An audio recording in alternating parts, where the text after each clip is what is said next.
বলতে বাধ্য হচ্ছি, এখনকার তরুণ সমাজ ওই 2টা আড়াইটার দিকে ওই যে কার কার খেলা থাকে ওই খেলাগুলো দেখার জন্য ওঠে, তাহাজ্জুদ পড়ার জন্য উঠতে পারে না।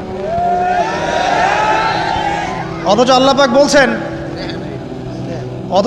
বলছেন কি যে শেষ রাতে আল্লাহ পাক প্রথম আসমানে নেমে আসেন এবং আহ্বান করেন, কে আছো আমার কাছে কিছু চাইবে আমি দিব, কে আছো আমার কাছে রিজিক চাইবে দিব, কে আছো আমাকে ডাকবে আমি তোমার ডাকে সাড়া দিব, কে আছো আমার কাছে ক্ষমা চাইবে আমি তোকে ক্ষমা করে দিব।